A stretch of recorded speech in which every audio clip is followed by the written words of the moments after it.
Today's show is sponsored by our friends at Orca Coolers. Make this summer the coolest summer ever with Orca Coolers. They have something for everyone with American-made, lifetime guaranteed hard-side coolers to stainless steel whiskey barreled tumblers for an elevated drinking experience. And I have to tell you, you would be the envy of anyone in your neighborhood. I just went camping. These coolers keep your ice brand new for days. I mean, I got ice in the cooler before I left. It still looked the same 4 days later when I was on my way home. This stuff is awesome. I love those whiskey barrel tumblers. They're great by the fire. They are great with a barbecue. Use code DADSEASON, that's DADSEASON, for 20% off your order. That's anything. That is the tumbler, that is the cooler, that's the accessories, that's the clothes, whatever you want. Go to orcacoolers.com for all of life's adventures. Today's show is sponsored by our friends at distilleryproducts.com. I could talk about this forever. You already know the drill. If you need awesome laser etched glassware at wholesale prices and you are a bourbon group, you are a store, you're a distillery, you got to talk to the folks at distilleryproducts.com. Reach out to me. I would be happy to get you in touch with them. They have amazing prices and do amazing work at distilleryproducts.com. Today's show is also sponsored by our friends at Action247.com. You want action? Get in on the action with Tennessee's only sportsbook by Tennesseans for Tennesseans. And if you use code DADS100, they will match up to $400 of your first deposit. There's a lot going on this week. The Preds are out of the playoffs, but the Grizz are still in the NBA playoffs. And if you haven't noticed, Action 24/7 is always boosting the local teams to win. These boosts can be found under the Actions Action tab in the app, on the website. The college baseball regionals are also this weekend. There's NBA playoff insurance and NBA player props. Don't forget to go to action247.com and use code DADS100. Okay, Zeke, so I go away for a weekend with no power, no water, all that kind of stuff, no accoutrements, and a cyber attack has hobbled the meat supply. What the hell happened? I feel like you should have used that as your pickup line when you first got to the woods with the wife. A cyber attack has hobbled my meat supply. Maybe not yours. I meant just like the general public's and the perception of. JBS, the country's top beef producer and its second largest producer of pork, suffered a cyber attack, and there were shutdowns at company plants in the United States and globally. This is crazy. You don't seem to care about this as much as I do. I mean, I saw a thing about it, but I also, from what little bit I read and inferred off a group chat, was simply it was the same premise as the gasoline thing, which ended up being much more short-lived than people expected or the media buzz around it was.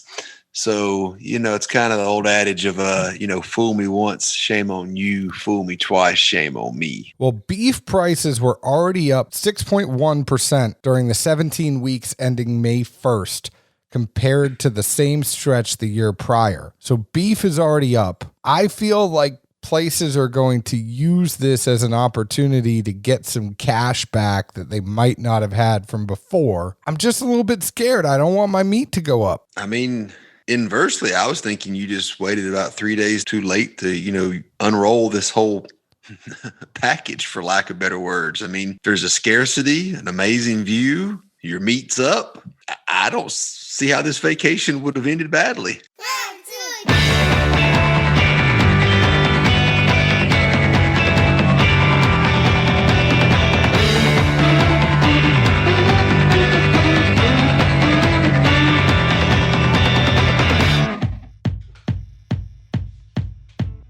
Hello, everyone. My name is John Edwards, and with me, as always, is Zeke Baker, and together we make the Dad's Drink of Bourbon. Wherever you are, whatever time it is, thank you for making us part of your day. Now, Zeke, going back to your earlier point in the cold open, there was a tiny home. The tiny home had a loft. The dog slept in the tiny home. My wife and daughter slept in the tiny home, and I slept in a tent outside. So there you go. There's your answer. You're not paying attention to me. I could say all sorts of stuff in your ear and you would not know it. Oh, no, I heard it all. I even had the comeback of, I don't see why you're complaining about this. You could have unloaded your entire spiel once the kid had gone to bed. And then you know what? Sorry, babe, no cuddle time, no room for me. Gonna go hunker down in my tent now. See ya. I'm not complaining. It was great. I mean, I put that picture up on Instagram. I zipped the tent open Monday morning at like 5:50, and I looked outside and the sky was just gorgeous and it had mountains behind it, but it was the most amazing thing. They didn't put me up or anything. We just happened to find this place in Grandview, Tennessee. Check out Lemon Lane Farm. Again, nothing changed hands here. I just had a really good time there. Great people. The view, it was just killer. Like, no power, no electricity. There was a bucket that you went to the bathroom in with a bag in it. So nothing that was, it's called like duty bags or something. Like there's camping waste bags. It's a bag within a bag. So there's this like heavy duty plastic and then the lighter plastic. And then what you do is you fold that heavy duty plastic over and seal it up, and it's biodegradable. They don't do like latrines anymore? No, there wasn't. I mean, it's been a minute since I've been to scout camp, but I mean, we just had latrines. I think that's what you called them. There was an outhouse with a toilet, and then like within the toilet was it was a wooden cutout with a toilet seat on top, and then within the toilet was like a Home Depot bucket with this bag on it. Oh, no. Like they were like dug out. Like somebody came in there, with like a backhoe. Oh no, nothing like that. But and like dug out something deep, and there was concrete involved. And I mean, it was meant to hold whatever for many, many, many years. No, so this was temporary and only for the duration of your stay. And then there was a 5-gallon jug of water waiting for us. And then there was some water in rain shower bags in case we wanted to take a shower. I had a whole bunch of wilderness wipes, so I was good to go. Oh, you should have told me. I've still got that pack of, what are they called? They're called like man wipes or something. Remember Bivens left them the weekend we did all the wolf pack picks. They're still like here though? You should have told me. Is it like dude wipes or something? I think it's the same premise, but I don't think that's the brand. I think it's a different brand. But yeah, I don't know. Maybe back to the latrine thing. Maybe the EPA banned that. I could see that be one of those things that was like normal back then, and now they're like, son, do you want to get your ass fined by the EPA? Like what? It's just a little shit. I could definitely see that getting banned, but it was a great time. I mean, the good thing, now this is a plug, but this is the truth. I had my Orca cooler, and again, I want to remind everybody, for the month of June, the 20% off code has changed. Yes, we talked about it in the open with the ads, but it is now Dad Season. Dad Season, all one word, for 20% off in the month of June. But is that 2 S's or one, like Dad's Season or Dad Season? Dad Season singular. So DADSEASON. Dad Season. You really gave a long answer there. I wanted to make sure it was clear. But anyways, I loaded up this cooler and it stayed cold the whole time, but a whole bunch of meat in the cooler, a whole bunch of drinks, all sorts of stuff in the Orcas. Loaded up the truck and had a great time at this farm. Sleeping in a tent was great. I had been dying to go tent camping, and the rest of my family isn't necessarily down to go tent camping with me. So this was like the best of both worlds, because I could go tent camping and they were in a bed in a loft in the tiny house. Yeah, it reminds me. I meant to ask, what in the Sam hell are you going to do with all this camping gear I assume you bought? I mean, I kept seeing all this random shit in pictures, and I mean, it was, similar stuff we had growing up in the Scouts, but I mean, that was stuff that the troop bought, and, or we all split the cost evenly or whatever. Like, you got a bunch of shit you might use, one time a year at best, and then you got to store it because it's all big and like metal and junky. I mean, what in the hell? What are you talking about? Just the grill grate? That thing, you had some kind of like something you had some coffee thing you put on it, some other something you put on there. I mean, it looked like a lot of stuff to barely use and take up a lot of space. No, so there was a kettle. I basically have a bin. Yeah, that thing. That's what I'm talking about. Yeah, so I have a bin in the garage, and it's been there for years. I have a tent. I have 3 sleeping bags. I have 2 floor mats. I have the kettle, the griddle, and the little coffee press. It folds into itself, so it's only the size of a cup, and it's a travel coffee press. Interesting. You know what ain't been in the garage in years? My truck? Yo truck. Yeah, so I bought this house, and you're standing in there while you're building the damn thing, and you're like, this garage looks huge. We buy the house, close on the house. I go to drive my truck in. I go, shit's too big. I can't fit it. And I don't even have it raised or anything. It's just a regular F-150.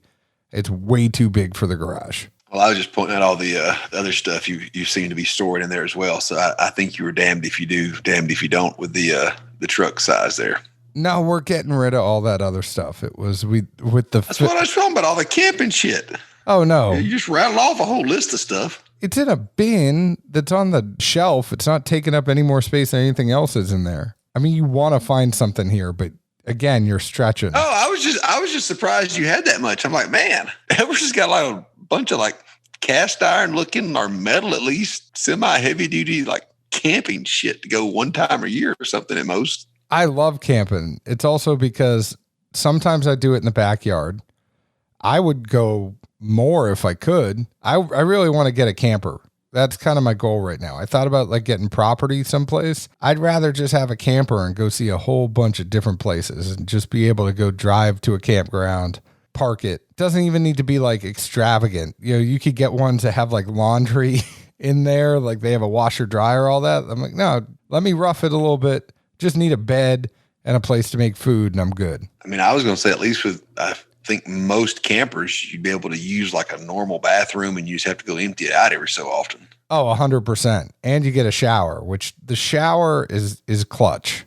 I didn't think most campers had a shower. Not like a tow behind, like one of those that goes on a hitch. Yeah. A lot of them have bathrooms. Really? Yeah. No. A bathroom I see. A shower? I don't think so. Oh, a lot of them have full showers. I'm telling you. Like the ones that sit in like the bed of a truck or you pull behind on a simple hitch. They have like the one little bed that fold out like the little metal looking, like they're not an Airstream, like a bubble though. You know what I'm talking about? Oh, you're talking about like the smaller teardrops or something like that? Yeah. No, you get like a medium sized one and there's going to be a double bunk bed with a queen bed. And then you'll have a little kitchenette and you'll have a bathroom with a shower and a toilet. Those aren't made for people that are our size. You deal with it. Anyways.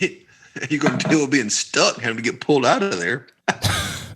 No, not in the bed. I'm not going in the bunk bed. Ever tell you about the big kid I lived with in pharmacy school one year?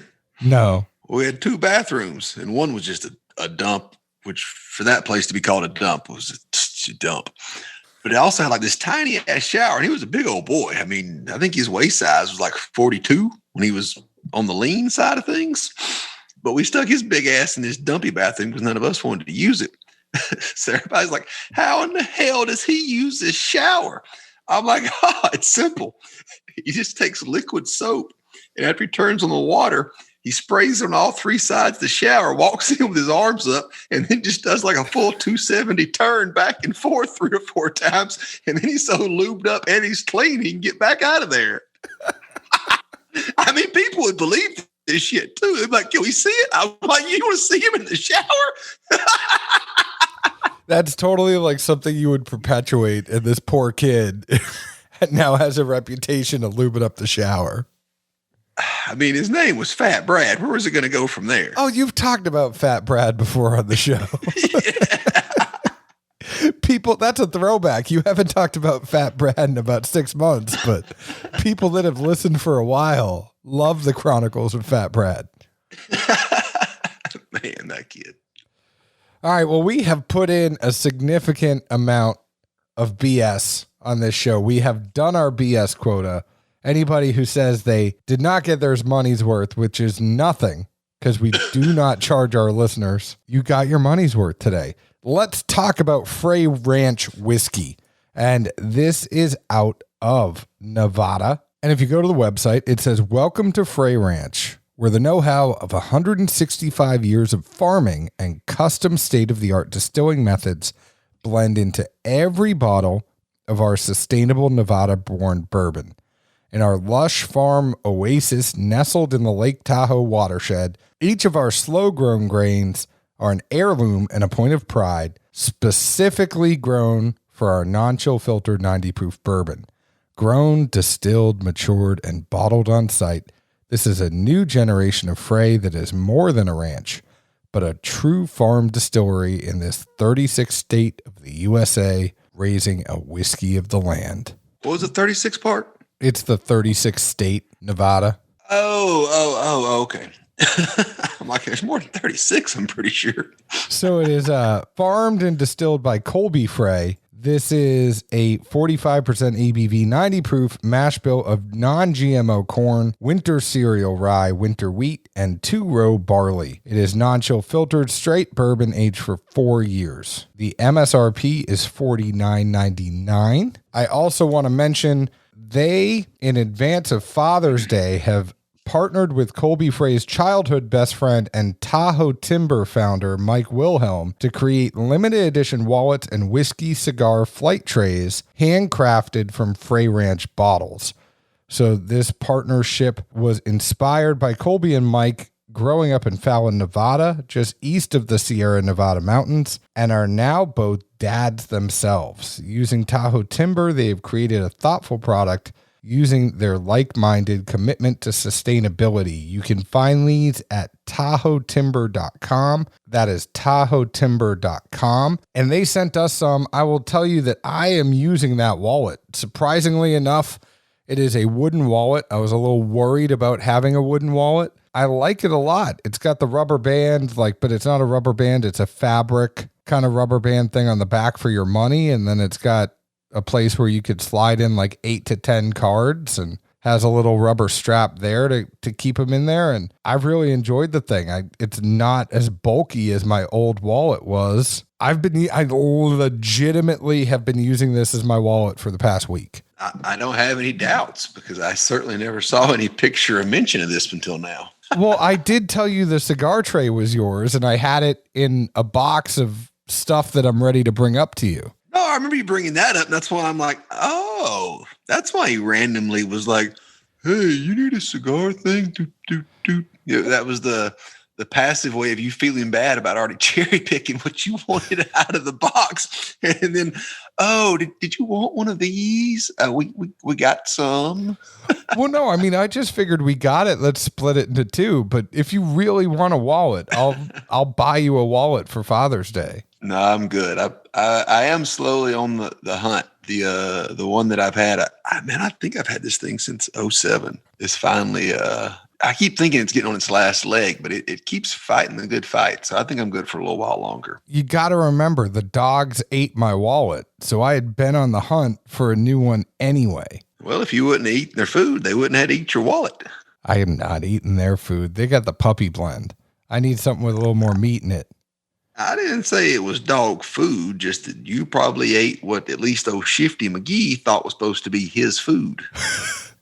I know that this has not been a whiskey heavy episode, but I gotta tell you something real quick. While we were on vacation, my wife took a picture of Waffle, and then she showed me the picture, and she goes, zoom in on Waffle's face. And he had the shifty eye where you could see the white under his eye where he was looking up and kind of giving her that stink eye. And she's like, you can't show that picture to Zeke. Called it the first time I saw that damn dog. Poor Shifty. I mean, I said it day one. It's not like I suddenly latched onto this theory. I know. What do you think about this whiskey now that we're 20? Hopefully I can edit this down a little bit. Well, I was going to say I'll check these folks out if I'm fortunate enough to make it out to Tahoe to ski this year. I did get my early bird passes in this past weekend, so I don't know. We'll see if I make it out there. Skiing or no skiing, I really want to go visit Frey Ranch. I'm not lying. I would love to get out there and spend some time on the farm and check them out and do a proper interview with them. Oh, my uncle lives out there. He's just getting older, and then my cousin, I found out she's going to have a kid right around that time. So I don't think she's going to be skiing any this season. So I don't know. Either way, nose wise, I thought it reminded me of the wood chip. I think it's called potpourri for lack of better words, but it's stuff you'd smell it in the fall. I remember certain folks growing up, their mom would have it when you walked in the house in the foyer or just outside the dining room, a plate full of these, wood chips that were, fall colors, and they had a scent that came off it that kind of matched. And like I said, I think it was called potpourri. If it's something else, I apologize, but that's just kind of what I pick up here. Palate wise, the two main things I really picked up were both bitter citrus rind as well as red apple. The bitter citrus definitely came in over the top, and the red apple was a little bit behind it and not quite as dominant, I guess. Moving toward the back, did pick up a few traces of, a very faint, but kind of a sweet and rich malt characteristic that came through. And also there's a little bit of heat toward the back end. I definitely felt like the kind of overall feel for this was that it was very citrus forward. As far as citrus, it would be much more in the connotation of the rind and the peel, and not what most of us think is when we peel open a fruit and just get the nectar in the middle. Yeah, I got cherry and citrus, especially on the nose, but I thought the grain did a very good job of coming in, that rye and wheat. It was like a cereal bread vibe. Funny enough on the nose, and this is a funny note, I almost got a little bit of Worcestershire sauce. That's a little ambiguous. I mean, it's very specific. I don't think it's ambiguous. I think it's the opposite of ambiguous. Nobody's recipes are the same for Worcestershire. It's one of those things. Like everybody does their own. Oh, like Leah and Perrins. How about that? No, I mean, I know what you're saying. I'm just also saying, like, Worcestershire is almost like Brunswick stew in a sense of somebody says it and it has this term that's supposed to apply to what you're getting. But at the same time, it's like a Pandora's box because everybody and their brother literally has their own, interpretation or way of making it, however you want to look at it. I don't know. Like, I feel like the ones that you buy at the store are pretty consistent, but I could be wrong. The taste, I get surprisingly a good amount of oak on this 4-year whiskey, but it goes down easy, not a lot of burn. I agree with a lot of your sentiment on the taste. Because I am the resident mouthfeel expert, I think this one coats throat and your mouth pretty well. It's a 90 proof, so I don't expect it to be super thick, but this was not a thin 90 proofer. I thought it was an easy sipper. It's a good pour at $50. There's not much for me to say that is bad about this. I love a craft whiskey that is putting things out well, and I just think it's kind of cool to see what they're doing. Yeah, I mean, especially in the context of being a craft, I never got that vibe from the nose or the palate for sure, especially as far as some of the commonalities you'll get between kind of the way some of those, granted, I don't know what size barrels these folks use, but the ones that do use the smaller barrels definitely seem to always kind of have a certain like feel or vibe to them that translates into the profile as well. I didn't get that here at all. I kind of wonder where it would be at a higher proof as far as which of the elements of the mash bill would show a little more. I can't remember what percent you said what was the wheat, but I remember there's definitely some wheat in there. At only 4 years, I don't feel like it's the wheat's probably at a point of really showing itself too well right now. Definitely not a bad product at all. And I'm probably less of a fan of these the same way I don't like IPA type beers. To me, that kind of dry, parching, almost citrus flavor doesn't really overly appeal to me, but clearly there's got to be a ton of folks that do enjoy that, if nothing else, by the amount of IPAs that are sold every single damn day.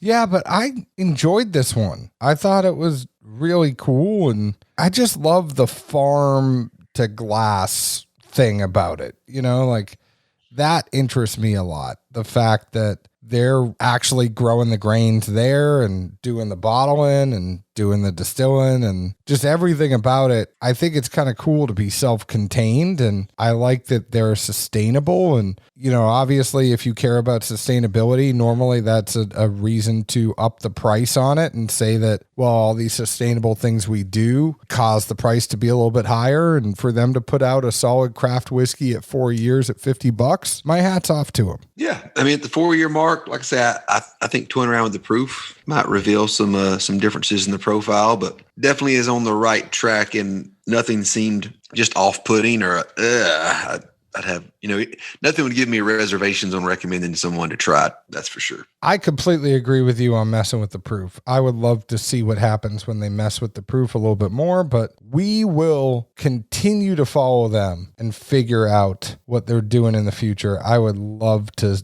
see what happens here moving forward. So my hat's off to you. Thank you for giving me a new wallet, Frey Ranch. That had no bearing on my review whatsoever. I think when we find a craft brand that's doing it well, we want to celebrate those people and those distilleries and those companies. But I am a buy on this at $50. I'm somewhere between buy and bar.